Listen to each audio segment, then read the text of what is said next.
His 18th birthday today. 18th birthday. I remember when they went and like celebrated with him And last year. you know what Bryce Underwood did today for that? He bought the whole team Beats by Dre, bro. Every Yeah. quarterback does that. It's so And For stupid. my 18th birthday, bro, I'm gonna like do this for you Uh, guys. And then you know what else happened? You know what else happened? They got the number one overall running back for next year, and everybody's going crazy. And I like got on Instagram and I go, Bryce Underwood has been committed, signed, and enrolled for a smaller time than he was committed to LSU. Literally, he was committed to LSU for 12 months. He's been committed, signed, and enrolled at Michigan for 7 or 8.5 months, or 8 months, 7.5 months. And then like they're like, dude, the number one overall quarterback, and then the next year the number one overall running back. Michigan's so back. And I'm like, okay, until they go fucking 7-5, and the dude Savion Hitler, I call him Hitler. He's actually Hitter, but whatever. I'm like, he's not going to Michigan. He's gonna be like, oh y'all suck. I'm gonna go Tennessee, whatever. And we are live here on Oh shit, we were live. yes, Damn, bro. I caught like that whole bro? rant. God, We are live here on Tuesday night, August Jesus 19th, Christ. to preview your LSU Tigers and its offensive line for 2025. I am Daniel. We've got Chip here, and as you've been listening for the last 2 minutes, we've got Nathan here again tonight. How you boys feeling tonight? Good. I'm living, baby. Just watch BK talk for 17 minutes. Watch Ryan Leaf. We're living. Let's start with Ryan Leaf. Okay. Ozempic. He does. I think he looks good, man. He does. For his age. He's probably, what is he, 50 years? Yeah, he looks He's not good. 50. He looks like a runner more than We are Ozempic. 40. He does look like he might be 50. He does look like a runner. He looks like he's been working out because he looked a little heavier a few years back. Well, that was when he was just like stress eating because he like was like, I'm so depressed, I want to like kill myself, which I think he did multiple times and went to jail multiple times. Oh, so, no, yeah, I like Ryan Leaf. I think that's a great story. And I think how about Chip? How about Mic'd Up podcast coming at LSU and Brian Kelly for having Ryan Leaf speak to the team? Did you see that, Chip?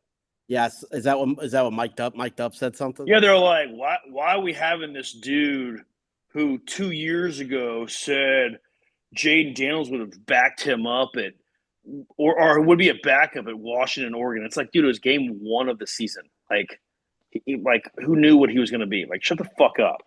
Well, yeah, such a bad take. Which kind of goes back to my Baton Rouge media stuff. Like, Mic'd Up, like Mikey Matzo, stay in your lane, bro. You're a baseball dude. Don't sit here and start coming at. It's like kind of throwing shade at the program for bringing Ryan Leaf, who literally is sitting there in the thing being like, yeah, I was considered the biggest bust in NFL history, but I'm telling y'all, this is what you need to focus on, yada, yada, yada. Like, I think, like, that's great bringing Ryan Leaf in, but our media, here they are. Is Mic'd Up real media? Yeah, no, don't. I think us calling him that is. He has a big presence in Baton Rouge. What are y'all talking about? Y'all listen to it. I don't, but he's not wrong. I think they're trying to overcompensate because people were making fun of him about 2 weeks ago about the. I don't know. Everybody in the media is like trying to like throw shade at our team now because we don't want to be too positive. It's like, but that's where it goes. Like, everybody I know hates Brian Kelly. Everybody, like, I mean, I'm not saying you guys, but everybody's like, Chip doesn't hate Brian Kelly. Chip is a big fan of Brian Kelly. I'm just saying in general, like, okay, when I say everybody, I don't mean y'all too. Like, if I meant everybody, I wouldn't even fucking speak to y'all. I'd be like, y'all are fucking. I'm glad to know that you don't know me. Thanks. Okay. So dramatized. Like, your kids have gotten to your head. But no, like, and again, I say it all, like, everybody. It's like a grain of salt, right? It's like, when I say everybody, it's like 3/4 of the population. So I don't mean everybody. It's just a general statement. But seriously, most fans are like, if Brian Kelly doesn't do this, blah blah. And I'm gonna have to get on our rant for a second. Like, he took over nothing. Yes, he squandered some talent. He made a bad hire with House, so that kind of set us back a couple years. But where we are trending right now is something we haven't seen in like since 2011. I mean, we're gonna get into O-line, and we'll hold on. No, we're gonna get into O-line. It's fine. So let me finish. Point is, the depth we have and the support staff and everything, we are so like finally like doing this. Where like you have every position on the team practically has so much depth behind it. I don't know the last time we've had that. We do have a lot of depth. Not on defense. Absolutely. But that's my point. Not on defense. This is the first time since then on defense for sure. I don't think we have an NIL plan for next year. I think that this is a 1-year experiment. It's definitely a valid take. Speaking of which, I tried to donate to Bayou Traditions today and was unable to donate. Hashtag Livy Dunn. But I can donate to female athletes. Chip, did you know this? Go to Bayou. Chip right now. I want you to go to Bayou traditionscollective.com and try to donate money to LSU. Don't even do it, Chip. This is impossible. Female. It's actually impossible. It's impossible. No. It's not impossible. You can donate, but only to female athletes. But that's the thing. We don't have 10 minutes for him to go through the loopholes to donate to the bullshit. So you can't just donate? No, you can't just be like, hey, I just want to give this to football. No, you got to do this to that to female athletes. Because our administration believes that NIL's done effective August 1st. Yeah, it's not going to happen. With that said, I still think but that's an administration thing that's different than Brian Kelly. Your point is about Brian Kelly. My issue that I'm talking about right now is with the administration. And suck on that, Reed. Your administration sucks. He's a woodtard. Hashtag TAF. He's a wood. Yeah. And my guy at TAF. But one last thing, we also don't know. We're gonna get the O-line shit in a little bit, so I don't want to spoil anything. But you have so many positions. And again, we haven't had on defense, and defense has been run through the NIL. But I mean, the rest of the entire offense is not NIL based; it's recruiting based, which goes back a little bit to NIL. The wide receivers, but not the whole wide receiver. Well, kind of to an extent. I mean, Xavier Thomas. I mean, how much did it really cost Xavier Thomas to come here? Nothing. Aaron it didn't cost Destin Hill. Chris Hilton has been here since 2016. I mean, shit. Nick Anderson, Destin Hill, he's and Barian Brown didn't do shit at Kentucky. He was so under the radar, it didn't cost him that much. Nick Anderson, yes. Nick Anderson, we probably spent several $100,000. But Barian Brown honestly, disgrace what Kentucky did. I mean, Mark Stoops is – the fact that Fat Woodward had Mark Stoops as a top 3 Jimbo Fisher, Mark Stoops, and Brian Kelly. Reed, I mean, do people understand that if Reed, hit us up in the chat with your comments in response to who was Scott Woodward's actual coaches he wanted to hire.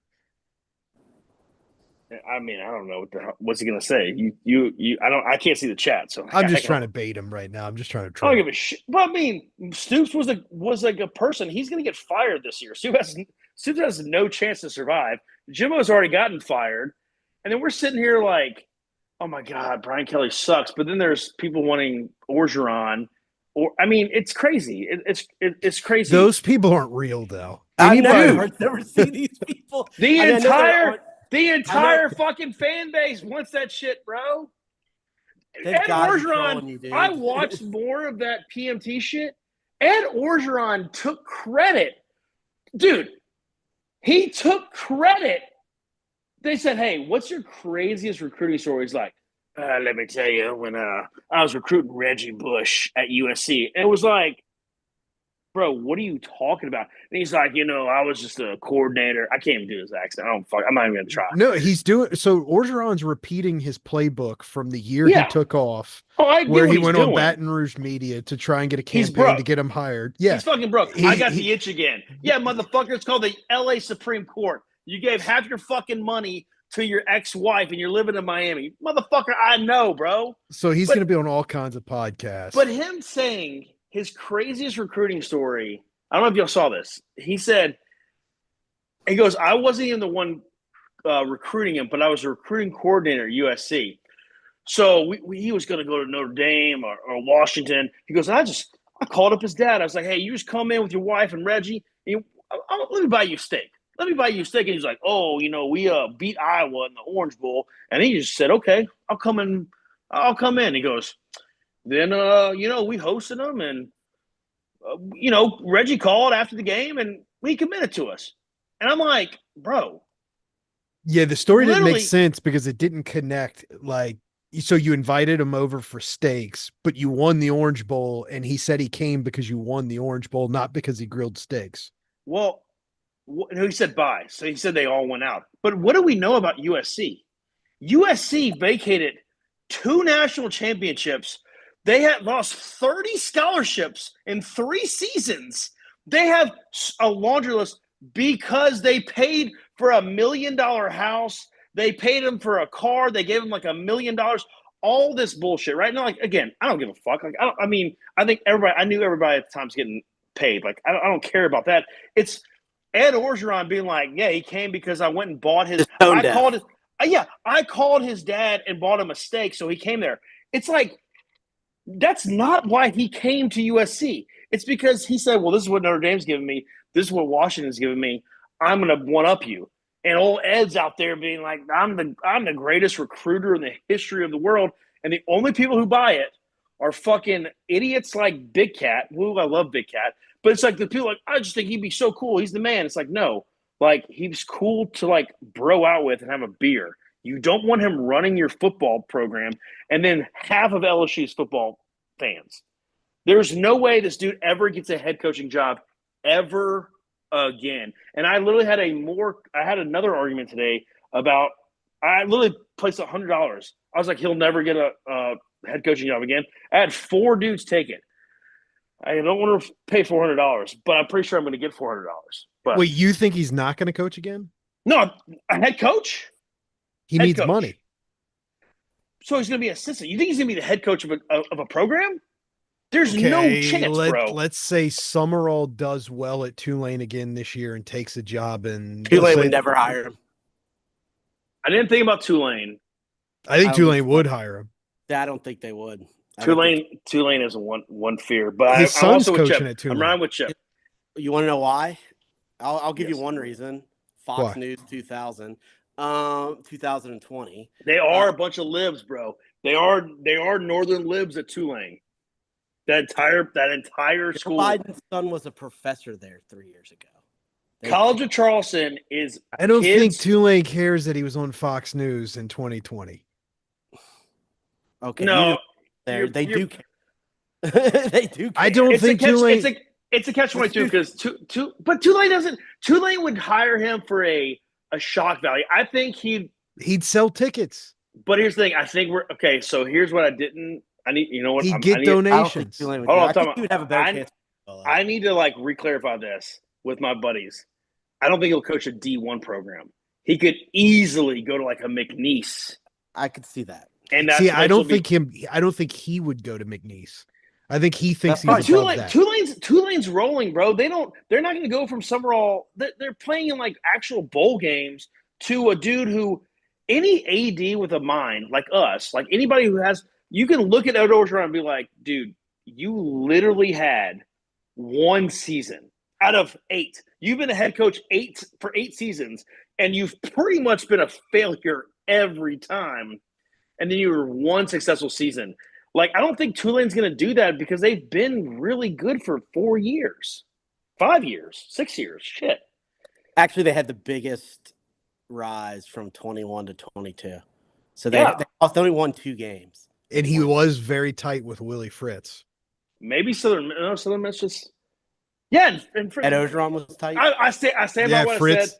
He's Fritz never going to be a guy. Orgeron. Well, and how old is he now? 60? He's old. Yeah, I don't think he'll be a head. No, it'd be a bad hire for Tulane, but for sure. I see what you're saying. It's about donations now. I can't donate to Bayou Traditions, but it's about donations. Bigger one. But Tulane's rolling. They've got 17 transfer quarterbacks. They obviously aren't doing bad with. I actually think he'd do well at a school like Tulane in the transfer portal. It's all about his assistant coaches, and he's probably just going to hire his sons. He's a terrible coach. Yeah. I still stand by that. He'll never be a head coach again. I think he either dies within 5 I wouldn't years. have bet on that though. No, he Because looks there's- good. He dies looks good. with. He looks looks. pretty good shape. For Yeah, how I mean, he look, yeah. he always. I mean, he runs, but we all know his party. Like he's back to living in South Beach and he's banging his 40-year-old wife. But the second he goes back to coaching, it's all going to catch up to him. With that said, the most likely scenario is he ends up the D-line coach at Ole Miss. I don't doubt that. That's what I said. I was like, I know he's going to. Or maybe somewhere. the baggage in Ole Miss, he doesn't go. That maybe he goes to Texas and Sark, or Georgia, or like somewhere, or the Raiders. Pete Carroll.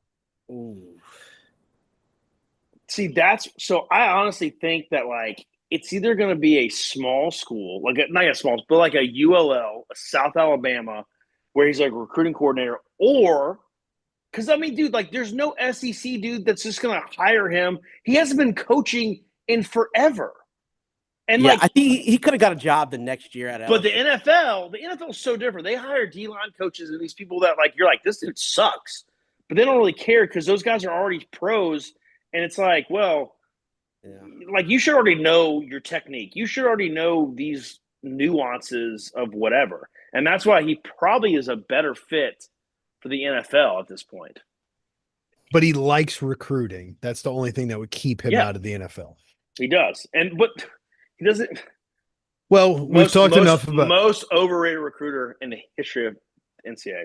We've talked enough about Ed Orgeron for now. I do want to congratulate Auburn on their 7 national championships that they won today, and specifically, was it not 9? No, they already had 2, and they added 7 more today. And specifically, I want to know your guys' thoughts on them winning the 1958 national championship.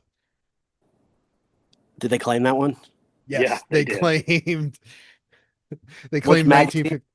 Do you know? According to David Montgomery. I don't know who that is, but that's who. Like the running back? No. I know. It's a joke. But no, we finished 11. Fun fact. I tried to Google it. I couldn't find anything. I actually didn't know this until Auburn did this. Do you know who we beat for the 1958 national championship? Who they beat? Who LSU beat? Didn't know this until today. Are you saying that the national championship game was the bowl game? Because we played Syracuse. Clemson. They beat Clemson, right? Oh, I thought it was Syracuse. No, they beat Clemson 7-10. 10-7. Boom, Chipper beat Clemson 1958. But it wasn't a national championship game. It was just a Sugar Bowl. I know, but it was just they had the tie-ins and stuff. Yeah, so that's what I saw. So they already announced the national. Auburn finished like 9-0-1 and finished like 5th in the rankings. We were 11-0 and beat Clemson in the Sugar Bowl. And they just like come behind. They're like, hey, because of one random publication, 1941. This is why they did it, though. This is why they did it. Because what you're about to say about 1941. So I tip my hat because they're bringing up 1941 now. Yeah, no, and like it's like funny because I'm sitting there like, well, we could do this too. They literally went 9-2. 1941, they went 9-2 and finished 20th in the AP ranking. And we're talking about Alabama, not Auburn. Oh yeah. Sorry. No. They want to bring attention to Alabama's bullshit. They're making fun of Alabama, is what I think. So yes, people don't understand. And it's all stupid. It's all stupid. Like I'm sitting there like because I think it was what year was it? It was like 1912 or something. The LSU 1908. Doc Fenton. Yeah. Doc Fenton, my boy. No, there's like 4 of them. There's like 5. And that's so 1908. We have a legit. It's like we were like number 1 in AP, and there was another one. Like that's like legit. And then there's a couple others that there's 7 publications, and you're like, all right, if you want to like claim one of those, you could. 1908, we should fucking have. But 1908 is legit. Yeah, but but you also at the same time, it's fucking 1908. Who really gives? If I'm like, hey, I'm recruiting this dude, I'm like, yo, bro, we actually don't have this many national championships. We got another one in 1908. They're like, cool, man. So, what's crazy about Alabama is, I don't know, I'm sure you know this, but you remember the helmet? They used to put how many national championships on the helmet? That's what makes me mad. Honestly, they're like, it's like not even, it's almost half. It's like, it's a third, or it's a third. Well, now it's like a half. Now it's like because I think prior to Saban, it was. I think they've won actually 10, and they claim like 18. More than that, I think. No, 18 is the number on the helmet. Yeah, because I remember like during Saban, it was like 15, 16, 17. I remember every year I was like, you sons of bitches. It was 12 before he got there. And I was pissed. 18. I was like, you sons of bitches. I was 12. Getting pissed, bro. Yeah, but like, it's like, yeah. Anyway, all right. Daniel, take over. We've gone off the rails. O-line, you started. Let's go. We'll go quickly with the O-line. We'll go quick. Quickly? Why we can't go quickly. After today, we can't go quickly. I told Daniel that this morning. I was like, oh, yeah, like, what do we have to talk about? And everything went fucking haywire today. No. Well, we can't go quickly because this is literally the position that the position group you care about. No, that the season hinges on. Yes. True or false? No. The performance of this group will determine how the team performs this year. False. So the whole entire defense. But if you don't run the ball, then it doesn't matter. If Jordan Gilbert's running out there on nickel defense, we have no chance. So we're going to cover that take on another night. I know, but I'm saying, like, that's why I like. Yeah, I mean, I get. So no, I think what you were saying has merit, but there's caveats to it. So like, I can't just say because I could also say a quarterback. Okay, Nussmeier just gets. We don't have backup. Nussmeier gets hurt. Like, but we know Nussmeier's going to throw for 4,000 yards and become the career leader in passing yards at LSU. That is a known quantity that's going to happen. But if you don't run the ball and you don't take pressure off of Nussmeier, then you're going 8-4. Chip, I can only see your fucking hat, bro. He's high. I don't know what's up with the I can't even see myself on a camera, so I have no idea. Oh damn! Yeah, tilt it down a little bit. I can see your nose. There it is. Yeah, there he is. There he is. There's a kid. I was asking y'all earlier. No, sorry. Yeah, no. I don't know how to even. So you can see us, but you can't see yourself. Yeah, it's been like that since I. All right, Chip. Do you agree with what Camp said? Yes. Not entirely Camp, not because of the line. I mean, are you saying? I think you have to take pressure off of Nussmeier. You didn't do it last year, and then that's when he'll throw for 4,000 yards though. Yeah, we're going to throw for 1 billion yards because we have Nussmeier, we have receiver talent. We're going to out athlete people, but if we just continue to be an inner city public school that just out athletes people and can't win the line of scrimmage, then it's all for naught. Because your schedule's too fucking hard. So you have to play better in the trenches. Yeah, but your defense was fucking ass last year. In some of those games that even when you couldn't run the ball, you still should have won. Like A&M, we still should have fucking won. Florida, we just completely – I don't even know what the fuck happened. But, like, you started just allowing runs. I mean, you couldn't even stop Jordan Ball with 4 dudes unblocked when Jordan Gilbert fucked that dude. And Sage Ryan and Major Burns, they can't even take a correct angle. Like, I'm not saying I, like, disagree with that. Like, yes, we need to run the ball to, like, win a national championship. But I do think, like, there are still caveats to you're not just going to go 8-4 because you can't run the ball. We couldn't fucking run the ball last year. And if we had a better defense, like, our defense must be good this year. You love Blake Baker. If Blake Baker's that fucking motherfucker, then, like, we should be better and we should win 2 more Florida games. Game. You lost the Florida game. Was it the defense's fault? It was part of it. It was both of them. It was a USC. I think USC was the offense's fault. Yes, I do. So there was 2 games there. You couldn't run the ball that you lost because of that. Alabama, you got ran out of the building. That doesn't count. And A&M, you got ran out of the building in the second half, in the fourth quarter, halfway through the third there. Yeah, I blame USC on the defense. We had 31 points at the beginning of the fourth quarter. 31 points. And then literally, and listen, it's Joe Sloan. It's Joe Sloan, honestly. And let me calm down about Joe Sloan because I hate Joe Sloan. But, like, there are different ways of just running the ball. You can be creative. You can run quick screens. You can run bubbles. You can do things like that. Like, I look at running the ball differently than just being like, hey, let's line up. Let's just run a zone down the throat. Yes, when you need – Yeah, we're the only team in the country that runs that offense that we have the last 3 years. We have run a Les Miles running attack out of a spread formation with nobody's hand in the dirt. So that's the thing. Like, with our fucking offensive tackle standing straight up. They look like In they're their they look like they're in a porta potty taking a shit, but they don't want to put their asses on the porta potty because it's a 4-day Bonnaroo concert and they're shit and piss all over things. So they're just like standing there. They're like, their fuck. stances got worse every year. Yeah. Oh shit. Sorry. It was terrible. I mean, it's awful. I'm not saying I don't disagree that like we need to run the ball. But I'm not saying you got to run for 200 yards a game. You've got to take pressure off of Nussmeier. But I think there's different ways to do that than just running the ball. Like I think even just like we've seen, and listen, it's some creativity. It's create like have two dudes in the backfield, have a Xavier Thomas right here, have a Caden Durham here, and you sit there and you just fake it to Caden and then throw a little bubble and like at least put them on the outside to just freeze up those linebackers so they're not just crashing down. I mean, I think again, I have time. I should probably do this. I don't want to do it, but I'm thinking about doing it now that I'm on this podcast.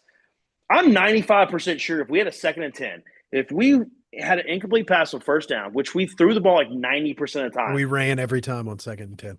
I honestly, God, I think going back to last season, because you're not wrong. I mean, the percentage is at least 80. And so then what happened? We get 2 yards because if I fucking know it and I'm a nobody, motherfucking Florida knows it.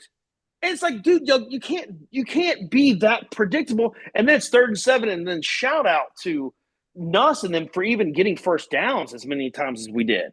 But so that's my so there's a lot of nuance in this, okay? Yes, because exactly. Because last year, I do agree with you. You had 4 NFL offensive linemen.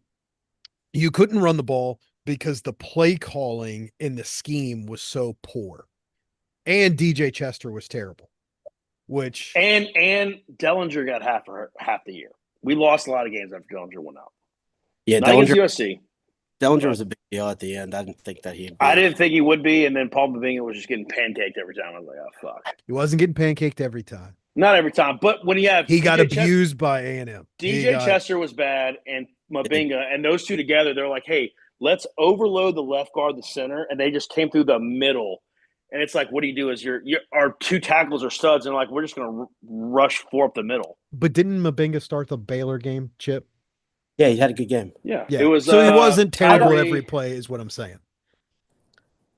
I mean, he got better. Obviously not. I mean, every but I think play, but like he wasn't good. He was. DJ Chester was the worst rated player ever, and Mabinga was like 2nd. He started like 6 games, and he had like a 58 rating, and Chester had like a 56. Chip, go. What'd you say? I think their line is going to get better. I think it sucks that you're playing Clemson to start the season out. I think I would like to see the line week 3 than what it looks like week 1. I wish you were playing Tulane week 1 and you could ease into this with a new O-line. Yeah, I mean, but then it goes back to Verge. It goes back to play calling. There's a lot of elements that go into Tulane's coach is calling us out. They should. Summerall's like, he's like, they play a lot of tech. Why don't they play us? And I'm like, bro, I would love to fucking play you. I would love it. Do you know why we don't play them? Because they didn't do the return game. Yes, we owe them a game because of that god awful contract that Skip Bertman signed us to. So we owe them a home game. Well, Summerall came out and he was like, dude, we'll come to Baton Rouge and then y'all can play us back in the Superdome. We don't care. I'm like, Verge, listen to him. Do it. We should be playing. Yes, we should be playing Tulane instead of Clemson. We should be playing Tulane instead of every year. Week 1. Every year, week 1. Tulane LSU. It should be the rivalry game. Win. Tulane, 1 year you go to New Orleans. 1 year you go to LSU. It's Tulane Super Bowl. It's fired up for the state. We don't have to have all this craziness going to fucking Clemson. What is the downfall? But, Verge Osbury and his fucking stupid-ass sons, who gives a shit? Back to the O-line. Kelly announced that for those of y'all who didn't listen to Brian Kelly's press conference today. There's even people listening to us. He announced that there is 3 starters right now that have locked up their spot, which is Tyree Adams at left tackle, Braylon Moore at center, Josh Thompson at right guard. The 2 spots that are up for grabs, right tackle between Weston Davis and Carius Kern. Did I say it right? Yeah. I say Kern. I've never heard anybody say like his last name, but I say Carius Kern. And then the shocker is the battle at left guard between Mabinga and Cohen Eccles. I Love was Cohen not Eccles. expecting that. Big Cohen guy. So that What and Cohen then Cohen Eccles originally signed as a center, right? I think so. So Cohen Eccles was, I actually looked this up. He's basically was always looked at as like an inside kind of guy. He was 6'4", 280 coming out. Look, I got it pulled up. But like a solid guy, but uber athletic. So I think they signed him to potentially be a center. And then they had Chester. They liked Chester, and they got more.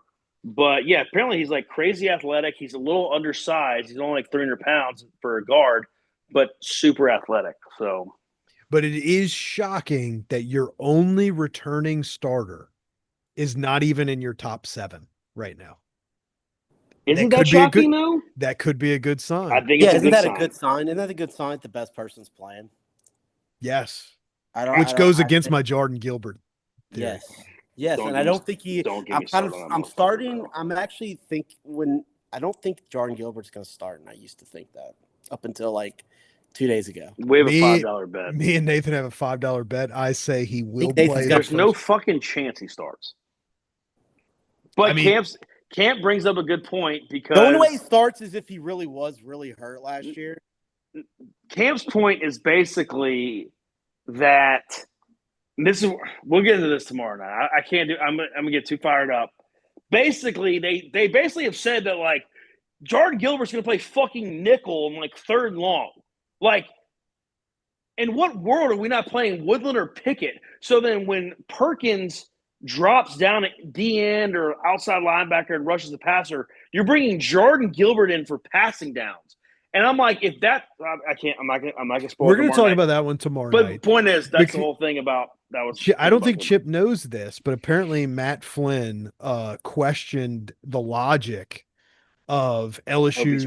I hope he's LSU's defensive strategy because this was told to me by a friend of the program, John, that he was listening to is it still off the bench in the mornings? Whatever Hester and Flynn is. And Flynn was very much like, I've been asking, like, who's our third corner? Like, who's going to play nickel?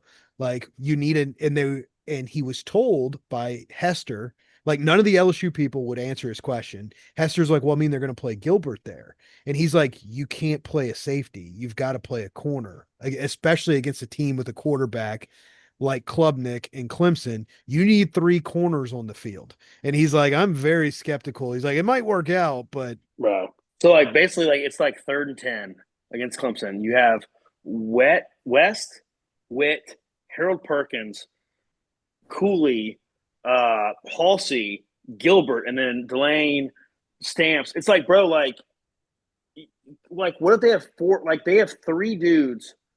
Like, Clemson's receivers were all like freshmen, redshirt freshmen. They're like freaks. Like, if you look at the 2027 like pre-drafts, they're freaks. Like, if Jordan Gilbert is out there, I mean, I don't know what I'm going to. Are y'all ready for some Cole Turner action from Clemson? Who the fuck's Cole Turner? Get ready. Chip is going to love him. Nathan is going to hate him. A white dude? I hate all white dudes from like Clemson. What does he play? Wide receiver. He's going to be the slot wide receiver. I'm pretty sure they have like 3 returning stud receivers. Yeah, there's that. Just telling you, get ready for Cole Turner. 2 definitely. There's 2 definitely. They have 3. I'm about to look up their shit. But, talk about more about the OL while I look up shit. Off back to the offensive line because that's what we're supposed to be actually talking about here. Yeah. It all comes down to if you don't take pressure off of Nussmeier game 1 against Clemson and you force him to throw for 450 yards on the road because you can't run the fucking ball and you get in a shootout. And Jordan Gilbert, I heard he was backing up Perkins, so I don't. That's the Perkins problem. Is that's the play problem. So our bet. Why would you not put Tinna there? Our bet was, I still think Daniel's going to lose because the bet is the first play. Yeah, he's hinging on when we go to nickel or passing situations, like if they come out in this whatever Gilbert's going to play. Which, if that's the case, I'm completely changing my prediction that we're going to fucking suck. But I still think the first 1 or 2 plays of the game, you're coming out with your base defense. which is not Gilbert. He's behind Perkins. But so that's $5. But then if we actually have Gilbert as our nickel like corner, I'm gonna freak out.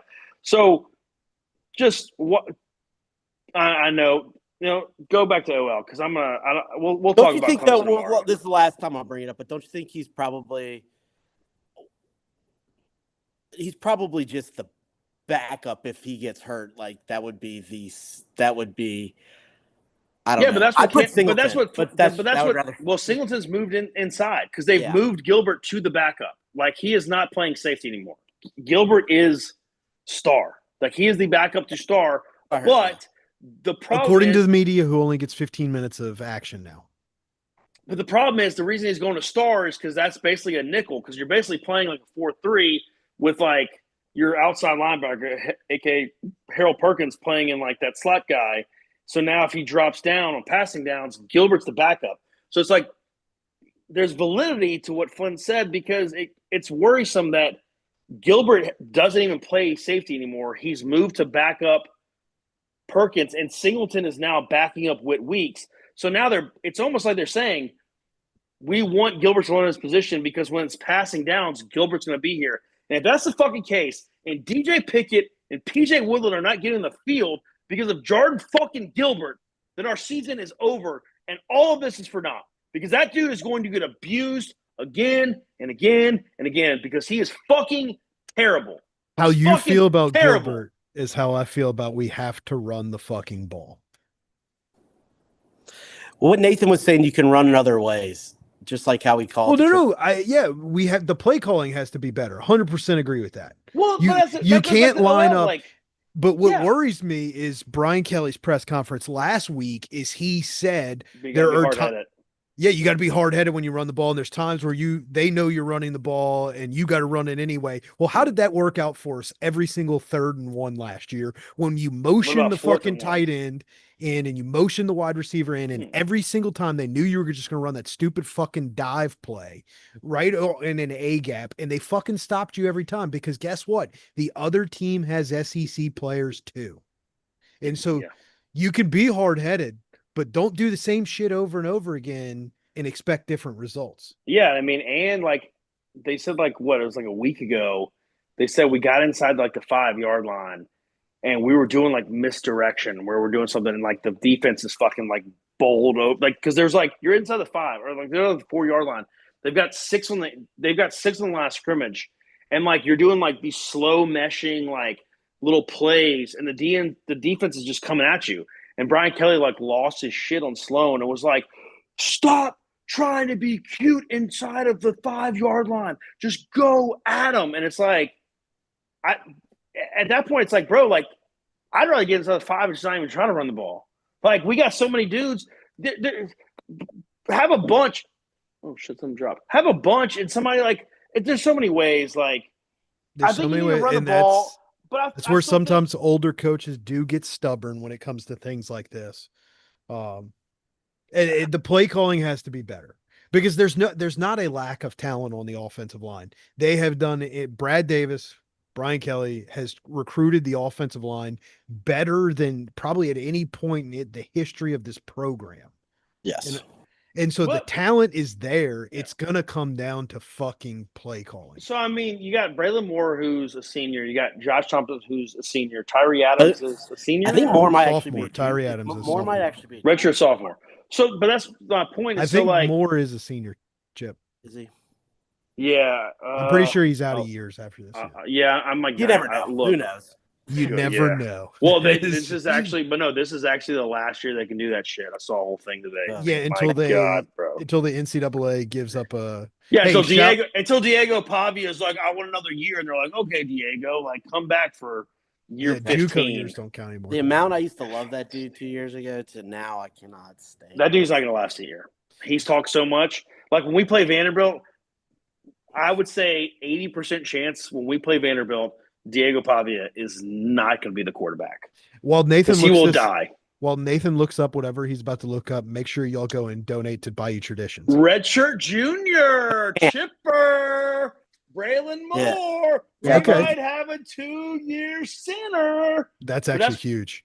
Well, but that was my point earlier when we were talking like were we off camera about like Brian Kelly? Like, I feel like he's building something because Weston Davis. How old's Weston Davis?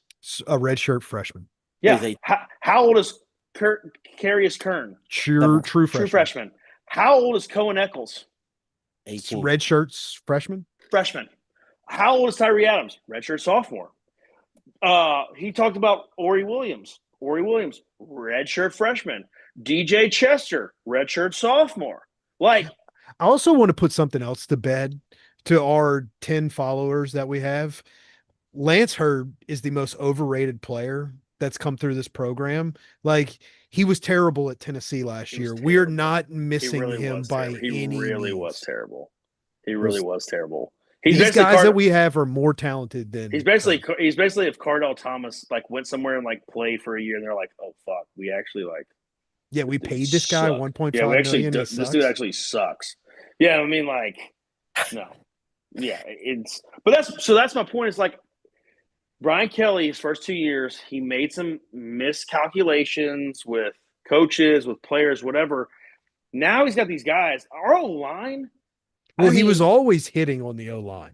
He was never missing there. And the thing is, like, you look at these dudes and you look who's behind them, you're like, oh my God. Like, you have these dudes who are redshirt freshmen. You're like, oh my God, are you really going to be our O-line for the next 3 years, for the next 2 years? And you get you have Josh Thompson this year.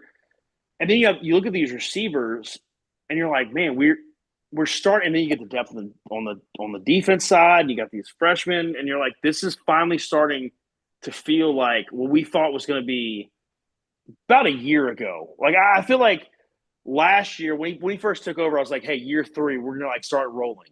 And year 3, like, we were like, man, we got Major Burns and Sage Ryan and Greg Penn still. It was a year removed. And honestly, going back to it, we had 30 dudes on scholarship when Kelly took over. Year 1 should actually be completely like that. We went to the SEC championship, and we still did. Right? But we literally sucked. Like, we really weren't very good. We went to the SEC championship game. We were good. He raised the expectations higher. Then Then defensively in 2023, that was an abomination. Yeah. And that's where we shit the bed. And then last year, we were so close, but so far away at the same time last year. Well, that's all you had to do since he was there, or since he's been here, because it's like all you do is beat Florida, and you're at the SEC. You're so yeah. Good that's right what I was about here. to say. All you had to do is fucking beat Florida, or and you're A&M. in the SEC, and you're in the A&M, SEC championship game in 2 out of his first 3 seasons. Yeah. But that's the thing. It's like A&M has a good D line. They have good defense. Yeah, it was still bad. You should have lost. We were dominating the fuck out of them, and then a dude who couldn't throw a forward pass ran a read option for 170 yards in a quarter and a fucking half. Okay, a quarter and a half, and then our quarterback threw 3 interceptions inside our own 40-yard line. Like, we were beating the absolute shit out of them. We were gonna beat them by 25 points this year, at least. Like, fuck that team. Those cold ass dudes. Everybody's talking about the NFL cheerleaders. Go look at fucking A&M. There's your gay ass cheerleaders. Pieces of shit. Fuck them.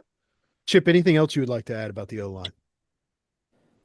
No line. I mean, yeah, it's the one question everybody keeps talking about, right? So, although like I said, if you're gonna tell me that Manning is going to be this amazing player, you can also say LSU's O-line. It's going to be because they were also highly recruited guys. Same shit.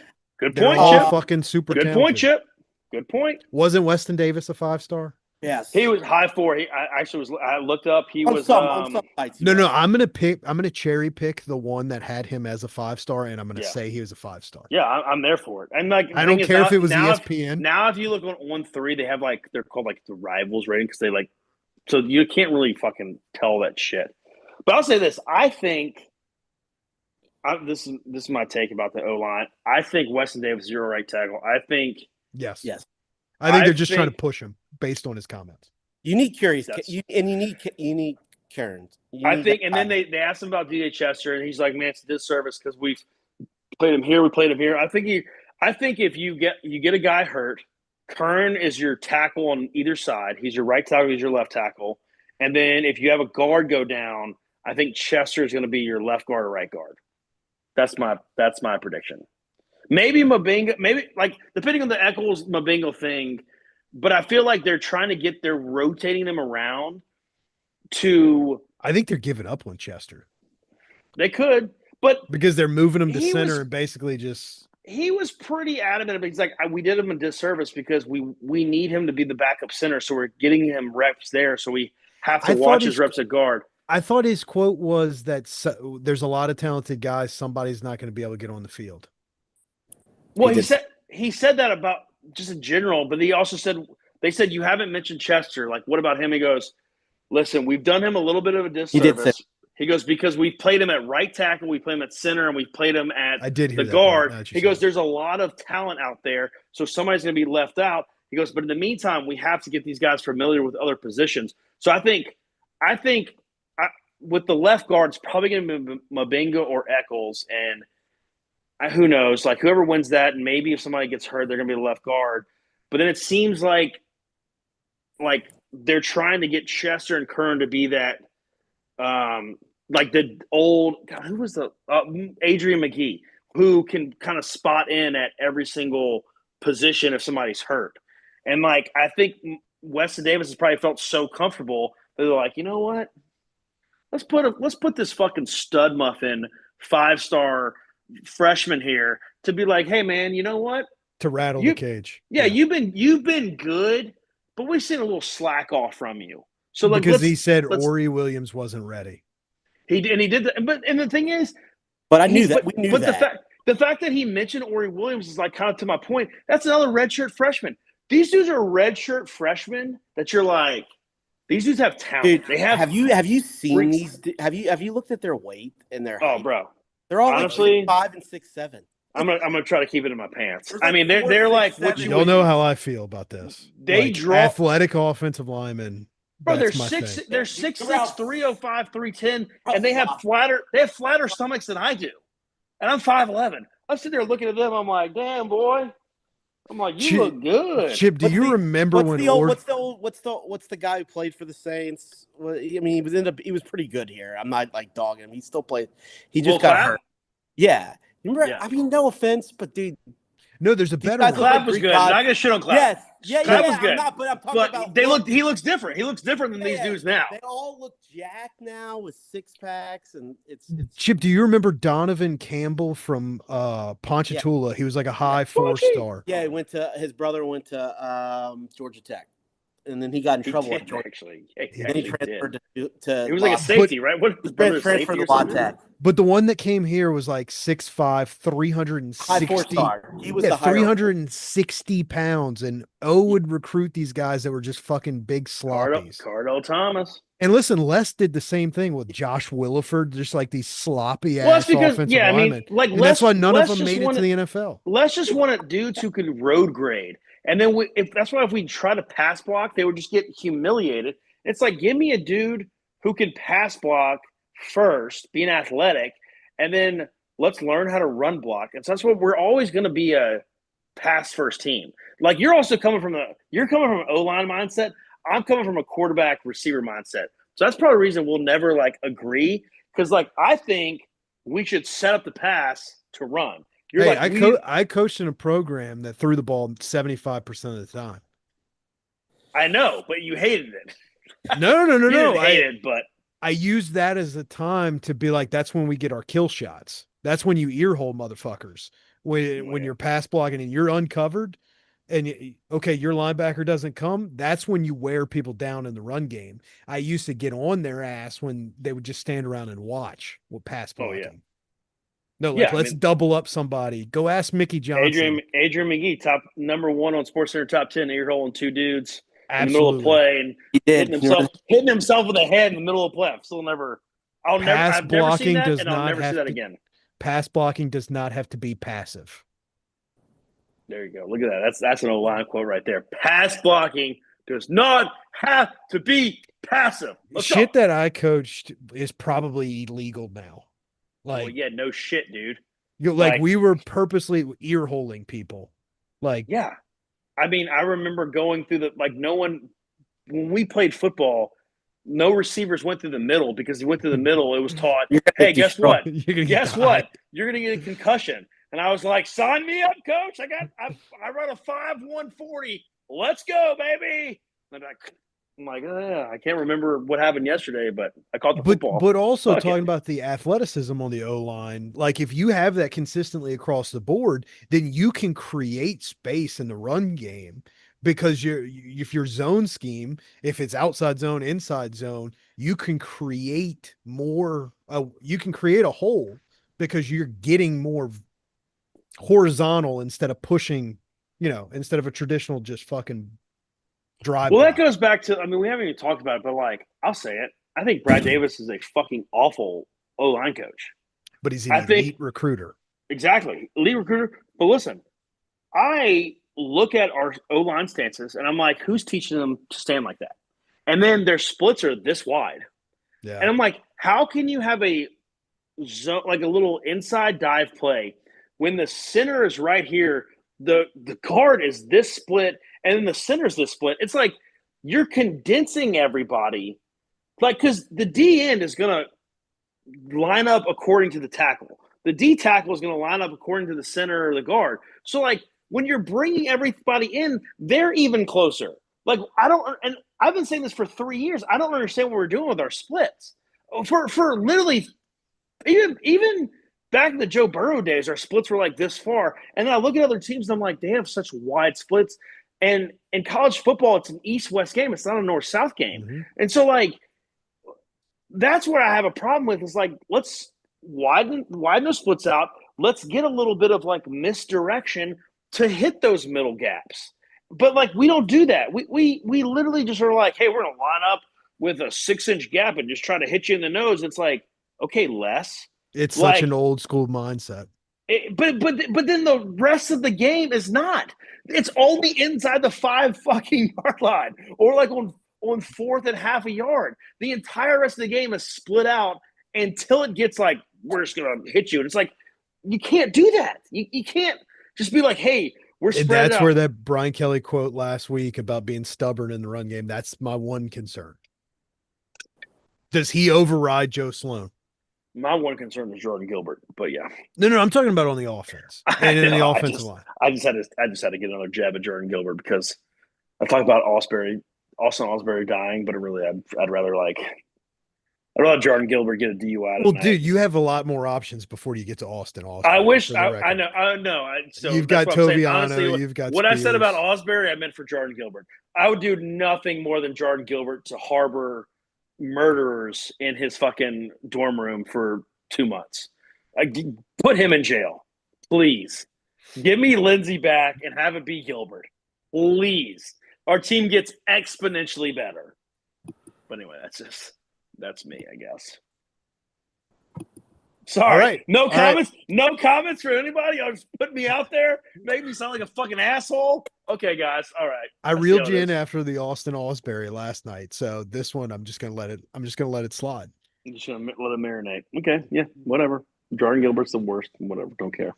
O-line. Anything else? No. No, I mean, I think, as I said, I think Weston Davis is getting pushed. I think. Who do you think is going to win left guard, Daniel? I'm bigger on Mabinga than you are. I think Mabinga, but I think Cohen Echols plays. Chipper. I think Cohen Echols wins it. Okay, I like that. Plant the flag. Let's go. I'm with Chip. Are we talking like game 1-1? I'm with Chip. Yeah, game 1. Who starts? Yeah, I think we're talking about game 1-1. Okay, game 1. Because here's the thing: somebody's going to get hurt as the season goes on. You need 7 offensive linemen because somebody's going to get hurt. Yeah, that's why I like Kern. I like Kern and Chester learning other spots because I think those are the 2 guys that are learn and bounce around. The one guy you can't have get hurt, Braylon Moore. Yes, I think. And listen, if we're talking about O-line, I think. And listen, you coach O-line. I don't know shit from fuck, but like, the way they talk about Braylon Moore, I think Braylon Moore is going to make this O-line way better because I think he's a seasoned vet who's going to handle his shit. And I don't think DJ Chester could handle shit. How many times did DJ Chester false start, false snap, B, snap it and get pancaked?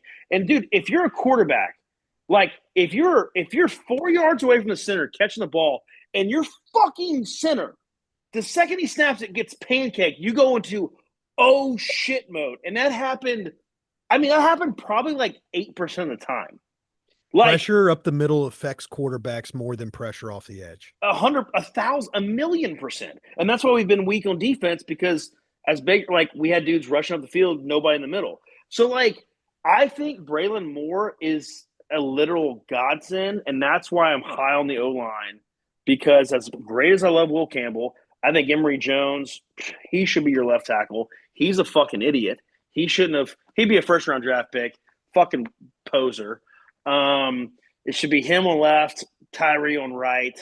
I mean, whatever. But yeah, I think Braylon Moore is a stud muffin.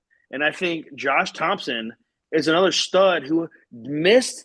I'm so sorry that he went and got a master's at Northwestern. So he's going to be an accountant and own half of Chicago in a couple years. Well, you just needed experience, and his experience brings so much. Yeah, and he the reason he struggled at the beginning, dude, he didn't practice real football for 6 months. Like he was in North. Let's also take that with a grain of salt. You forget what media is covering which team. And I'm not like dogging. It always ends up that, but I don't. LSU could benefit from us having a crappy media that doesn't push, because no one knows about Thompson. No one knows. I haven't heard a person from.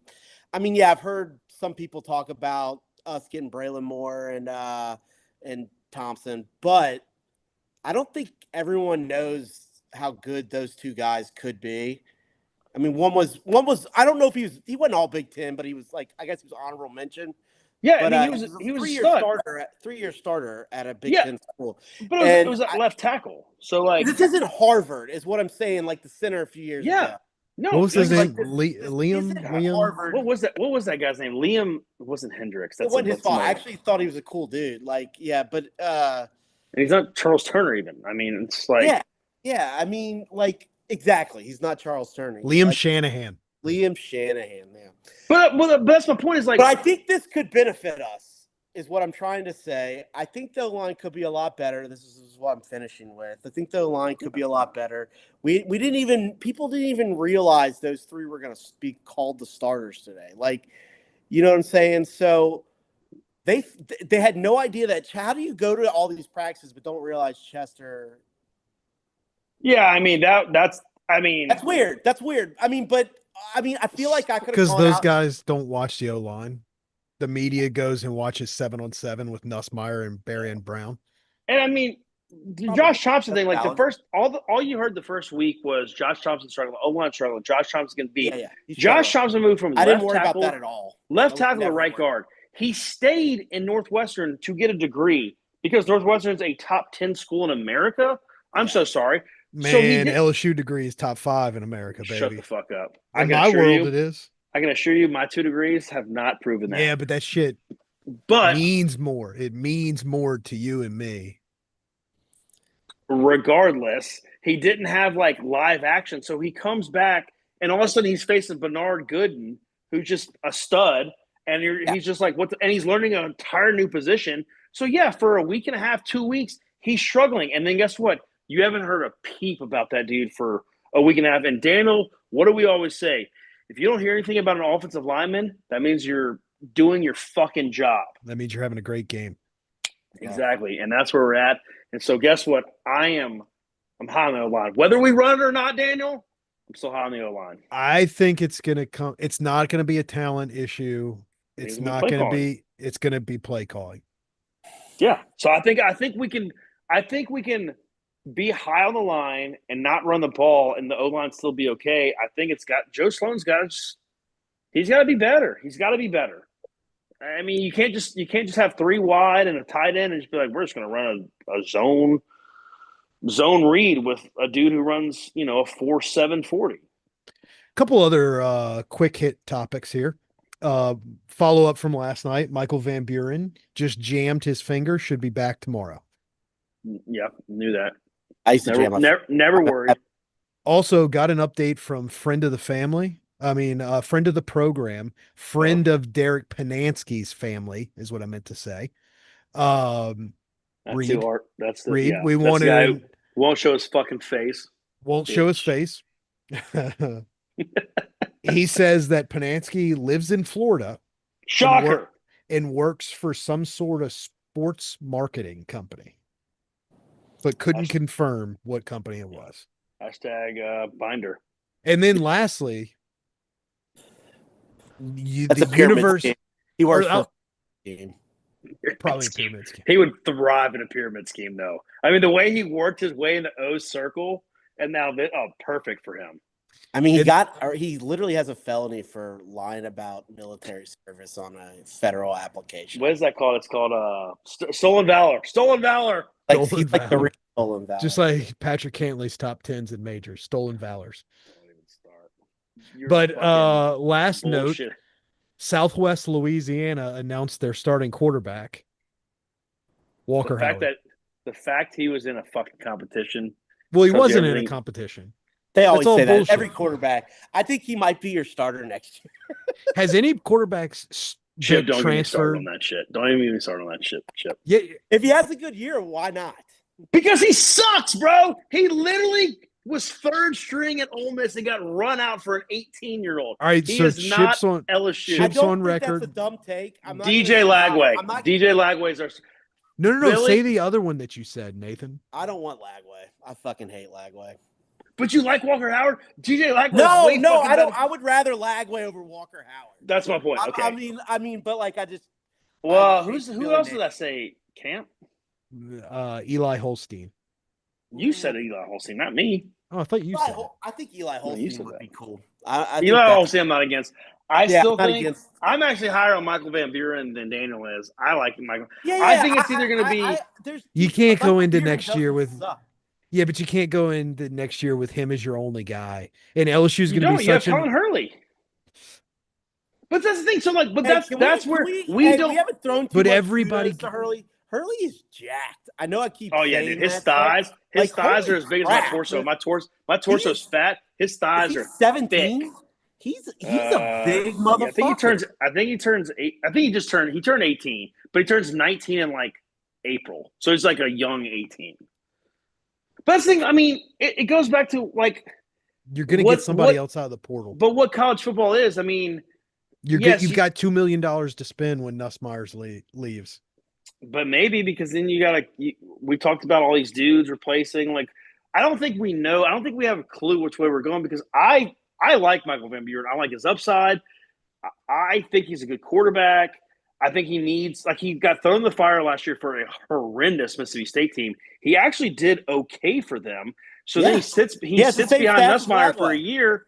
Like, I think he's a good player. I mean, it depends on who you get. Like, if you get a DJ Lagway, you're like, all right, this guy could potentially be a superstar, but maybe Lagway fucking throws 24 touchdowns and 20 interceptions. You're like, oh, this dude actually sucks. Like, I don't know, but Eli Holstein, like, Because Van Buren won a 30. house. It's because he won a household name like me. Yeah, but guess what? I but, guarantee but you know what though? He was highly recruited.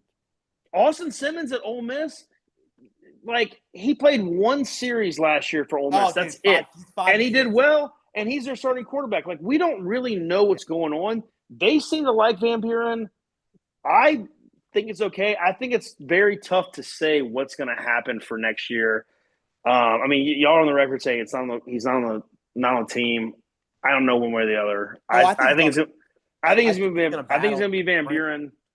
But if we get a stud, hey man, maybe Arch comes back. Who knows? You know, maybe Underwood comes back. Who knows? We don't know. Who knows? I think you got to get another one in the portal No, you're not wrong. What I'm saying though is because the competition can't be Van Buren and Hurley.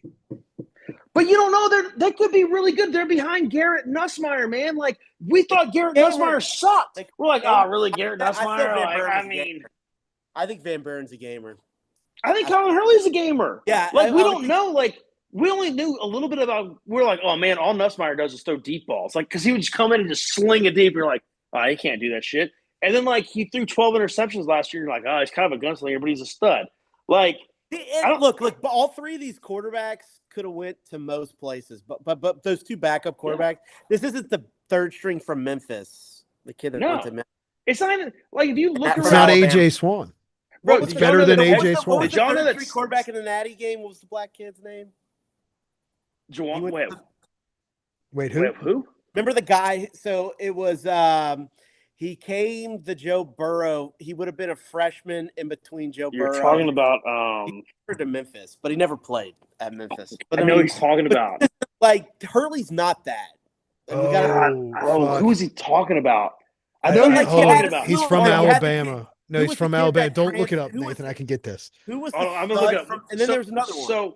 So what year would he have been recruited? I'm not gonna tell you, but what year? So he would have been He was like number 10. He was number 10 year. So remember, he got recruited. He played good at a camp, so they offered him. Wait, was it 20? No, we missed on somebody. 2018. Oh yeah, we missed on. It would have been So freshman year, his true freshman year was Joe Burrow's. Peter Parrish. Peter Parrish. I told you, give me a second. You got to give me a second. And he wore number 8. He didn't wear number 10. He wore number 8. Stud quarterback from Mr. Louisiana, had scholarships at Tulane, Harvard, ended up going to LSU, then Missouri. Yo. These aren't Lindsey. Lindsey Scott's another one, yeah. Yeah, like these aren't. I think Lindsey Scott's still playing college football. Guys, y'all, yo. All right, I have to tell y'all this. Who got arrested? No, Peter Parrish. Let's talk about Peter Parrish. Okay. Peter Parrish. I think this team they're in D1 for basketball. They might be. They're in the Southland. They're in the Southland Conference. Where do you think in the Southland Conference he went to? Houston Baptist. Good guess. It is in Texas. Little Rock. I'm gonna get honestly. I can give y'all won't even know the school because I would never guess. Abilene Christian. Little Rock. Texas A&M Commerce. Let me tell you something, boys. In 2020, he played in 2021. He has stats. 2023, he has stats. This is one of the most shocking stats I've ever looked up in my life. First year, 2021, 31 of 48 for 215 yards. That's 4.5 yards per completion, by the way. That's like abysmal. That's at Memphis? No, this is at Texas A&M Commerce. Oh, he left a while ago from Memphis. Yeah. Actually, let me see if it was at Memphis because it just gives me his stats. Go to ESPN and you should just press. All right. Let me. Okay, I will preface this. 30 of 48, 65%, 215, 4.5 yards per completion. That was at Memphis. Okay. 2023 goes to Texas A&M Commerce. 25 of 49 for 51%, 212 yards, 4.3 yards an average. Okay. How many touchdowns do y'all think he had so overall in 2021 and 2023? Okay. He threw for like 500 yards. So 56 of 97 in his career between Memphis and Texas A&M Commerce. That's 58%, 427 yards. How many touchdowns did he have? 1. Chip? I want to go low, but he's saying it because it's shocking. 11. It was 0. Oh, shit. So how many interceptions did he have? 6. Chip? 4. He had 7. He threw for 0 touchdowns. And dude, he had 97 attempts, 0 touchdowns, 7 interceptions. And this is why all of our listeners need to go to Bayou Traditions right now and donate money so we don't end up with a Peter Parrish again on the roster. So then Bryce Underwood can go to fucking Norman, Oklahoma and get his ass fucking raped. Fucking bitch ass hoe. They're going to Norman? Yeah, week 2, actually. Week 2. Wait, you know what? He did have 1 rush for not even 1 rush, 1 yard, 1 touchdown. I don't know why I thought 11. So I guess he did a quarterback sneak. He played 3 games or something. Had some crazy stat. I'm about to look up Dude, now That- I'm in a Well, no, because wormhole, bro. Chip, because I took the low number, so you were right in going with the high number. Yeah, That I was a like, good I'm gonna move. go high just because you're Yeah. going super low. But I thought 2 would be like, whoa, that's crazy that he only has 2 touchdowns. Bro, Then again, So it looks like he started his last year at Texas A&M Commerce, which, by the way, 2023, like, it wasn't that long ago. He played a long time.